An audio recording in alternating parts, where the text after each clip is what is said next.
Hello all, welcome to Finology Tamil. நம்ம மாதம் மாதம் கஷ்டப்பட்டு வேலை செஞ்சு சம்பாதிக்கிறோம். அதுலேயும் ரொம்ப கஷ்டப்பட்டு சேமிக்கிறோம். சேமிக்கிற பணம் வளருதா? பேங்க்கில் போட்டு வைக்கிறோம், வளருதா? இல்லை, பெருசாக வளர்றது கிடையாது. ஏன் அப்படின்னு கேட்டிங்கன்னா, பேங்க்கில் கொடுக்குற பர்சன்டேஜ் ஆஃப் இன்ட்ரெஸ்ட் வந்து 3லேருந்து 6 தான். 3லேருந்து 6 தான் நமக்கு இன்ட்ரெஸ்ட் கிடைக்குது. ஸோ அதனால் பணம் பெருசாக வளருதில்லை. இதே நம்ம அதே மாதிரி சேமிக்கிற பணத்தை எஸ்ஐபி மூலமாக மியூச்சுவல் ஃபண்டில் போட்டிருந்தா அதோட வளர்ச்சி எப்படி இருக்குன்னு நீங்களே பாருங்களேன் இந்த வீடியோவில். ஸோ இன்றைக்கி நம்ம இந்த வீடியோவில் Axis small cap direct fund க்ரோத்தை பற்றி டீட்டெயில்டாக பார்க்க போகிறோம். அது மட்டும் இல்லாமல் அந்த ஃபண்டோட பாஸ்ட் ஹிஸ்ட்ரி என்னெல்லாம் இருக்குது, அது மட்டும் இல்லாமல் அவங்களோட மினிமம் சிப் அமௌண்ட் என்னது, அவங்களோட ரிட்டர்ன்ஸ்லாம் எப்படி இருக்குது, அவங்களோட டாப் ஹோல்டிங்ஸ் என்னென்ன, எந்தெந்த மாதிரி செக்டார்ஸ்லாம் அவங்க ஹோல்டிங்ஸ் வச்சுருக்காங்க, அண்ட் அவங்களோட ரேஷியோஸ்லாம் எப்படி இருக்குது, அண்ட் அவங்களோட ரிட்டர்ன்ஸ் எப்படி பாஸ்ட் 3 இயர்ஸ் 2 இயர்ஸ் 5 இயர்ஸ்லலாம் அவங்களோட ரிட்டர்ன்ஸ் எப்படி கொடுத்துருக்காங்க, அது மட்டும் இல்லாமல் மெயினாக நம்ம தெரிஞ்சுக்கக்கூடிய அவங்களோட எக்ஸ்பென்ஸ் ரேஷியோஸ் எப்படி இருக்குது, அவங்க அதை விட்டு நம்ம வெளியே வரச்சில் எக்ஸிட் லோட் நம்ம எவ்வளோ பே பண்ண வேண்டியது இருக்கும், எவ்வளோ டேக்ஸ் பே பண்ண வேண்டியது இருக்கும் அப்படின்றத பற்றி டீட்டெயில்டாக பார்க்க போகிறோம். அதையும் தாண்டி அதோட பியரில் இருக்க இன்னொரு ஸ்மால் கேப் ஃபண்டோட அதை கம்பேர் பண்ணியும் நம்ம பார்க்க போகிறோம்.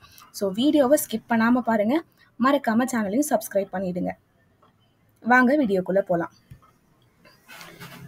இன்றைக்கி நம்ம பார்க்கக்கூடியது axis small cap direct fund growth. So இந்த ஒரு மியூச்சுவல் ஃபண்டில் நீங்கள் இன்வால்வ் ஆகிறதுக்கு உங்களுக்கு ஒரு பேசிக் டிமேட் அக்கௌண்ட் இருந்தாலே போதும். ஸோ அண்ட் இது டைரக்ட் ஃபண்ட் அப்படின்றதுனால நம்ம டைரெக்டாக தேர்ட் பார்ட்டி இல்லாமலே நம்ம டைரெக்டாகவே நம்ம இந்த மியூச்சுவல் ஃபண்டில் இன்வால்வ் ஆகிக்கலாம். இது வந்து ஒரு ஈக்விட்டி பேஸ்ட் மியூச்சுவல் ஃபண்ட். ஈக்விட்டினா என்னது? நம்ம இன்வெஸ்ட் பண்ணுற பணத்தை ஷேர் ஹோல்டர்ஸ் என்ன பண்ணுவாங்க அப்படின்னு பார்த்தீங்கன்னா, அவங்க ஈக்விட்டியில் தான் வந்து, அதாவது ஷேர்ஸ், நிறைய ஷேர்ஸ், ஸ்டாக்ஸ் அப்படி வாங்குவாங்க. அண்ட் இது வந்து ஒரு small cap mutual fund. Small கேப்னா வந்து 250th கம்பெனிஸ்க்கு மேலே இருக்கிறது தான் ஸ்மால் கேப். ஸோ இதுதான் இப்போ தான் பட் ஆகுறது, இப்போ தான் வளர்ந்துட்டு இருக்க கம்பெனிஸில் தான் அவங்க இன்வெஸ்ட் பண்ணுறாங்க. ஸோ அதனால் ரிஸ்க் அப்படின்றது ரொம்ப அதிகமாகவே இருக்கும், ரிட்டர்ன்ஸும் அதே மாதிரி அதிகமாக இருக்கும். நீங்கள் இப்போ பாருங்களேன் ரிட்டர்ன்ஸ் எப்படி கொடுத்துருக்காங்கன்னு. இப்போ த பாஸ்ட் 1 மந்த் வந்து 5.76% கொடுத்துருக்காங்க ஒரு மாதத்துலேயே, சரியா? And for the past 6 months வந்து 1.48 தான், பிகாஸ் மார்க்கெட்டே டவுனில் தான் இருக்குது. And for the past 1 year வந்து 1 yearல 13.38% கொடுத்துருக்காங்க. இதே பேங்க்லலாம் பாருங்களேன், நமக்கு மினிமமே மேக்ஸிமம் 6%க்கு மேலே தாண்டாது. அதுவும் எஃப்டியில் போட்டால் தான் 6%லாம் எக்ஸ்பெக்ட் பண்ண முடியும்.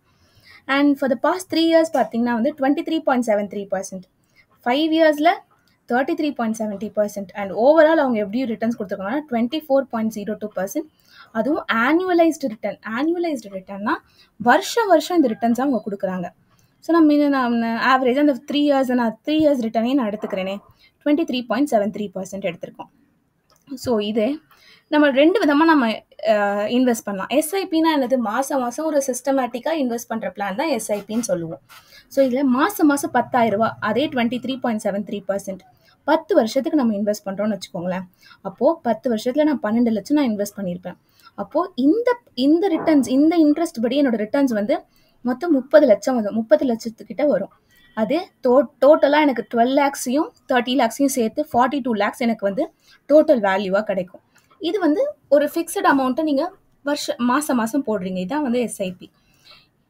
இதே நீங்கள் ஸ்டெப் அப் சிப் அப்படின்னு போட்டிங்கன்னா, ஸ்டெப் அப் சிப்னா என்ன அர்த்தம்னா வந்து, நம்ம ஆப்வியஸாக நம்ம வேலை பார்க்குற ஸ்தலங்களில் நமக்கு கண்டிப்பாக இன்க்ரிமெண்ட் அப்படின்றது வரும், போனஸ் அப்படின்றது வரும், சம்பள உயர்வு அப்படின்றது கண்டிப்பாக வரும், கரெக்டாக? ஸோ அந்த டைமில் சம்பள உயர்வுன்னு வரச்சில் நம்மளோட சேமிப்பையும் நம்ம அதிகப்படுத்தணும், கரெக்டாக? ஸோ ஸ்டார்ட் பண்ணச்சில் நீங்கள் 10,000 அப்படின்னு ஸ்டார்ட் பண்ணுறீங்கன்னு வச்சுக்கோங்களேன். ஃபர்ஸ்ட் வருஷம் 10,000 ஸ்டார்ட் பண்ணுறீங்க. ஸோ அடுத்த வருஷம் வந்து ஒரு 5% அதிகப்படுத்துங்க. 5% அதிகப்படுத்திங்கன்னா 10,000ல் 5% அப்படின்றது வந்து ஒரு 500 rupees இருக்குமா? ஸோ 2வது வருஷத்துலேருந்து 10,500, அப்படி 10,500 2வது வருஷம் ஃபுல்லாக. அதுக்கப்புறம் அந்த 10,500ல் 5% அப்படின்னு நீங்கள் எடுத்திங்கன்னா வந்து ஒரு அதே மாதிரி ஒரு 500 சில்லற அப்படின்னு வரும். ஸோ அதையும் நீங்கள் ஆட் பண்ணி ஒரு 11,000 அதுக்கு அடுத்த வருஷத்துலேருந்து போடணும். ஸோ அப்படி வருஷம் நீங்கள் ஸ்டெப் அப் பண்ணி இதே 24%ல் வச்சு 10 years நீங்கள் இன்வெஸ்ட் பண்ணியிருந்தீங்கன்னா 15 லட்சம் நீங்கள் இன்வெஸ்ட் பண்ணியிருப்பீங்க டோட்டலாக, சரியா? ஸோ அப்போ உங்களோட ரிட்டர்ன்ஸ் மட்டுமே 34 lakhs இருக்கும். டோட்டலாக அரௌண்ட் 49,52,000 உங்களுக்கு டோட்டல் வேல்யூ வரும். அரௌண்ட் 50 lakhs வரைக்கும் நீங்கள் ரிட்டர்ன்ஸ் எதிர்பார்க்கலாம். நம்ம டைம் பீரியட் அதிகரிக்க நம்மளோட வேல்யூவும் அதிகரிக்கும். இதே 13 வருஷம் நீங்கள் வச்சுருந்தீங்கன்னு வச்சுக்கோங்களேன், டோட்டலாக நீங்கள் 21 லட்சம் இன்வெஸ்ட் பண்ணியிருப்பீங்க. ஆனால் உங்களுக்கு வரக்கூடிய டோட்டல் வேல்யூ இன்ட்ரெஸ்ட்டோட சேர்த்து ரிட்டர்ன்ஸோட சேர்த்து பார்த்தீங்கன்னா 1 கோடி கிட்ட வருது. ஸோ எப்போவுமே எஸ்ஐபி பொறுத்த வரைக்கும் நம்ம லாங் டேர்ம்ஸில் நம்ம வச்சுருந்தோம்னா கண்டிப்பாக நமக்கு ஒரு நல்ல ரிட்டர்ன்ஸ் நம்ம எதிர்பார்க்கலாம். இப்போது இந்த இதோட என்ஐவினா ஒரு ஸ்டாக்கோட மதிப்பு அப்படின்னு நீங்கள் பார்த்தீங்கன்னா ₹118 அண்ட் மினிமம் சிப் அமௌண்ட்னு பார்த்தீங்கன்னா ₹100 அண்ட் இது உங்களோட ரேட்டிங்ஸ்னு பார்த்தீங்கன்னா 3 ஸ்டார் இவங்களுக்கு கிடச்சிருக்கு. ஃபண்டு சைஸ் அப்படின்னு பார்த்தீங்கன்னா வந்து 23,317 கோடி சரியா. அண்ட் இவங்களோட ரிட்டர்ன்ஸையும் நம்ம பார்த்துருக்கோம். இவங்க மொத்தம் 130 ஸ்டாக்ஸில் ஹோல்ட் பண்ணியிருக்காங்க. அதாவது அந்த ஸ்டாக்ஸோட லிஸ்ட்டையும் இவங்க கரெக்டாக கொடுத்துருக்காங்க. Health care, financial, consumer, construction, capital குட்ஸ்னு சொல்லிட்டு ரொம்ப டைவர்சிஃபைடாகவே இவங்க இன்வெஸ்ட் பண்ணியிருக்காங்க. எல்லாமே ஈக்விட்டி பேஸ்டு தான். அண்ட் இவங்க எவ்வளோ பர்சன்ட் வந்து ஒரு ஹோல்டிங்ஸ்லேயே அவங்க கொடுக்குறாங்க அப்படின்றதையும் டீட்டெயில்டாக கொடுத்துருக்காங்க. ஸோ நம்ம சி ஆல் அப்படின்னு சொல்லிட்டு கொடுத்துட்டு மொத்தமாக இருக்கிற 130 ஸ்டாக்ஸையும் ஹோல்டிங்ஸையும் நம்ம பார்க்கலாம். அண்ட் இவங்களோட ஹோல்டிங்ஸோட அனாலிசிஸ் அப்படின்னு பார்த்தீங்கன்னா வந்து ஈக்விட்டியில் மட்டும் 87% ஈக்விட்டியில் கொடுத்துருக்காங்க. அண்ட் டெப்ட் ஃபண்ட்னா என்னதுன்னா வந்து ஃபிக்ஸட் ரிட்டர்ன்ஸ் வர்றது தான் வந்து டெப்ட் ஃபண்டுன்னு சொல்லுவாங்க. ஸோ அது வந்து 12%. கேஷாக எதுவும் வச்சில்ல சரியா. அண்ட் இவங்களோட செக்டார் அலோகேஷன் அப்படின்னு பார்த்தீங்கன்னா வந்து ஒரு செக்டார்லையும் எப்படி இருக்குது, இந்த நீங்கள் செக்டார் அலோகேஷனை பார்த்தாலே உங்களுக்கு தெரியும் எவ்வளோ டைவர்சிஃபைடாக இருக்குது அப்படின்னு சொல்லிட்டு. ஸோ ஃபினான்ஷியல்லையும் இருக்குது, ஹெல்த் கேர்லேயும் இருக்குது, கன்ஸ்ட்ரக்ஷன்லேயும் இருக்குது, services, capital goods, chemicals, consumer staples, consumer discretionary and automobile எல்லாத்துலேயுமே வந்து ரொம்ப டைவர்சிஃபைடாக கொடுத்துருக்காங்க. இவங்களோட டோட்டல் ஃபண்டையே ரொம்ப டைவர்சிஃபைடாக வச்சுருக்காங்க. ஸோ நல்ல ரிட்டர்ன்ஸ் தான் கொடுத்துருக்காங்க.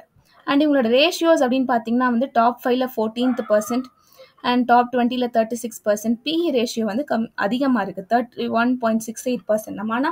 நம்ம இந்த மாதிரி இந்த டெக்னிக்கல் டேர்ம்ஸ்லாம் நம்ம ஆல்ரெடி தெரிஞ்சு வச்சுருக்கோம் கரெக்டாக.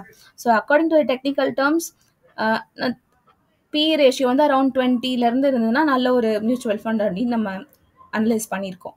ஸோ இந்த மாதிரி இதோட பிஇ ரேஷியோன்னு பார்த்தீங்கன்னா 31.68% அண்ட் பிபி ரேஷியோ 4.36%.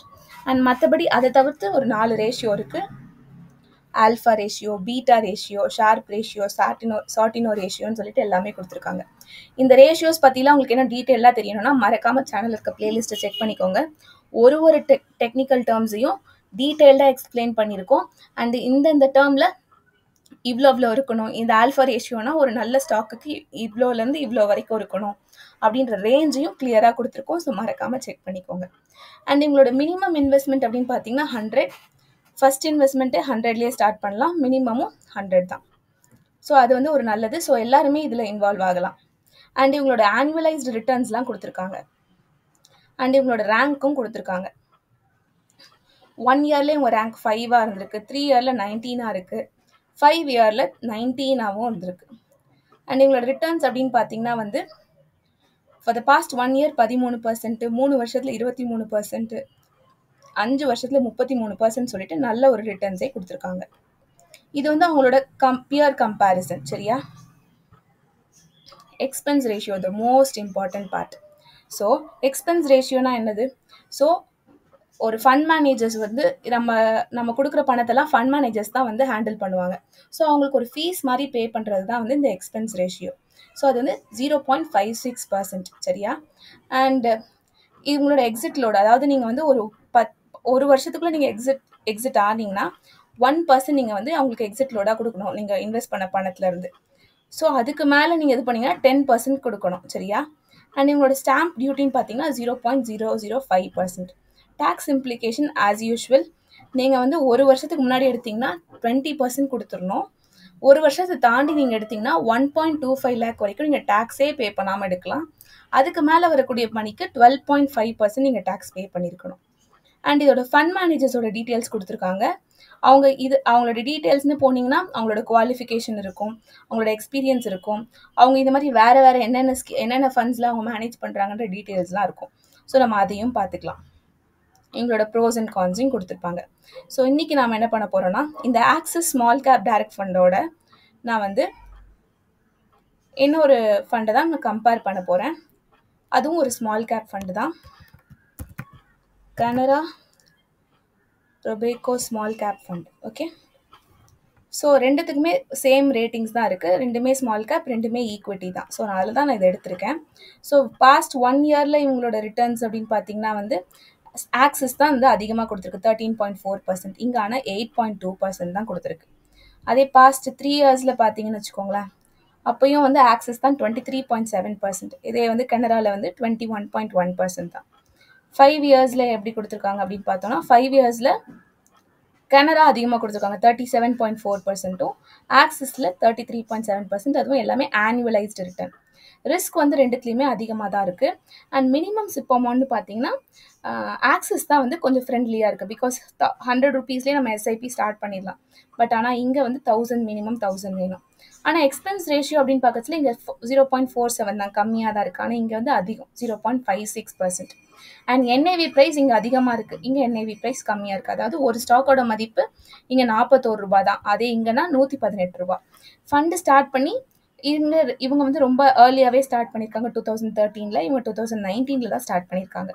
ஸோ இவங்களோட ஃபண்டு சைஸ்னு பார்த்தீங்கன்னா இவங்க தான் அதிகம், ஏர்லியாக ஸ்டார்ட் பண்ணவங்களுக்கு தான் அதிகமாக இருக்குது இங்கே விட கம்பேர் பண்ணச்சில்.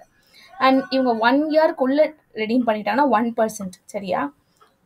இங்கே வந்து 12 மந்த்துக்குள்ளே பண்ணாலே 1%க்கு மேலே, அதாவது 10% வரைக்கும் நம்ம வந்து டேக்ஸ் கொடுக்கணும், எக்ஸிட் லோட் கொடுக்கணும். இவங்களோட ரிட்டர்ன்ஸ்லாம் கம்பேர் பண்ணியிருக்காங்க. அதுக்கப்புறம் ப்ரோஸ் அண்ட் கான்ஸ், இவங்களோட அட்வான்டேஜஸ் என்னென்னது, இவங்களோட டிஸ்அட்வான்டேஜஸ் என்னென்னது அப்படின்றத டீட்டெயில்டாக கொடுத்துருப்பாங்க. அண்ட் இவங்களோட ஹோல்டிங் அனாலிசிஸ், அதாவது டாப் 5ல எத்தனை பர்சன்டேஜில் இருக்குது, டாப் 20ல் எத்தனை பர்சன்டேஜில் இருக்குது, BE ratio, BP ratio, and இவங்களோட டேர்ன் ஓவர்ஸ்லாம் எப்படி இருக்குது, ஈக்விட்டியில் மட்டும் இவங்க எப்படி வந்து அவங்களோட ஃபண்டை வந்து கொடுத்துருக்காங்க, கேஷாக எவ்வளோ வச்சுருக்காங்க அப்படின்றத பற்றி கொடுத்துருப்பாங்க. அண்ட் மெயினாக டாப் ஹோல்டிங்ஸ், டாப் 10 ஹோல்டிங்ஸை கொடுத்துருக்காங்க. ஸோ இவங்க ஃபர்ஸ்ட் வந்து டாப் 10 ஹோல்டிங்ஸ்னு பார்த்தீங்கன்னா கனராவில் வந்து மல்டி கமோடிட்டி எக்ஸ்சேஞ்ச் ஆஃப் இந்தியாவில் வந்து 3.6% கொடுத்துருக்காங்க. ஆனால் இங்கே வந்து கிருஷ்ணா இன்ஸ்டியூட் ஆஃப் மெடிக்கல் சயின்ஸில் வந்து 3% கொடுத்துருக்காங்க. அந்த மாதிரி ஒரு இதுலேயும் ஒன்றுத்தில் அதிக பர்சன்ட் கொடுத்துருப்பாங்க. டாப் 10 மட்டும் கொடுத்துருக்காங்க இங்கே. அண்ட் ஃபண்ட் மேனேஜர்ஸ் பற்றியும் நல்லா டீட்டெயிலாக கொடுத்துருப்பாங்க. அண்ட் இது இந்த மியூச்சுவல் ஃபண்டை பற்றின டிஸ்கிரிப்ஷன்ஸ் கொடுத்துருக்காங்க. அண்ட் இவங்க லான்ச் பண்ண டேட் என்னது, லான்ச் டேட் இந்த சென்ஸ் இந்த இது ஸ்டார்ட் ஆகி, ஃபார் எக்ஸாம்பிள் ஆக்சிஸ் அப்படின்றது ஸ்டார்ட் ஆகி 2009, இதே கனரா வந்து 1987லேருந்து இருக்குது, சரியா? அது கஸ்டோடியன் அண்ட் இவங்களோட ரெஜிஸ்டர் டிரான்ஸ்ஃபர் ஏஜென்ட்லாம் யார் அப்படின்னு கொடுத்துருக்காங்க. எப்போவுமே நம்ம வந்து ஒரு இதை இன்வெஸ்ட் பண்ணச்சல கண்டிப்பாக கம்பேர் பண்ணி தான் நம்ம இன்வெஸ்ட் பண்ணணும். இது வந்து எந்த ஒரு ப்ரொமோஷன் வீடியோவும் கிடையாது, just analysing and learning things together, அவ்வளோதான். ஸோ நீங்கள் எந்த ஒரு மியூச்சுவல் ஃபண்டில் இன்வால்வ் ஆகிறதுக்கு முன்னாடியும் நல்லா அதை பற்றின டீப் ஸ்டடி பண்ணிக்கோங்க. டீப் ஸ்டடி வந்து டெக்னிக்கலாகவும் பண்ணிக்கோங்க. டெக்னிக்கலாக உங்களுக்கு நிறைய டேர்ம்ஸ் தெரிஞ்சிருக்கணும். டெக்னிக்கலாக இந்தந்த இதெல்லாம் இருந்ததுன்னா நம்ம அதை பண்ணலாம் அப்படின்னு நம்பி இறங்கலாம் அப்படின்னு ஒரு தைரியம் இருக்கணும். ஸோ லேர்ன் பண்ணிவிட்டு அதுக்கப்புறமா கம்பேர் பண்ணிவிட்டு தென் நீங்கள் அதில் இன்வெஸ்ட் பண்ணுங்கள். எவ்வளோக்கு எவ்வளோ ஏர்லியாக இன்வெஸ்ட் பண்ணுறீங்களோ அவ்வளோக்கு அவ்வளோ ஏர்லியாக நம்ம ரிட்டையர்மெண்ட் ஃபினான்ஷியல் ஃப்ரீடம் அடையலாம். ஸோ சீக்கிரமாக ஸ்டார்ட் பண்ணிவிடுங்க. அண்ட் இந்த வீடியோ உங்களுக்கு யூஸ்ஃபுல்லாக இருக்கும்னு நம்புகிறேன். ஸோ மறக்காமல் சேனலை சப்ஸ்கிரைப் பண்ணிவிடுங்க. அண்ட் ஃபார் மோர் வீடியோஸ் சேனலில் இருக்க பிளேலிஸ்ட்டை செக் பண்ணிக்கோங்க. இந்த வீடியோ உங்களுக்கு பிடிச்சிருந்தா லைக் பண்ணிக்கோங்க. தேங்க்ஸ் ஃபார் வாட்சிங்.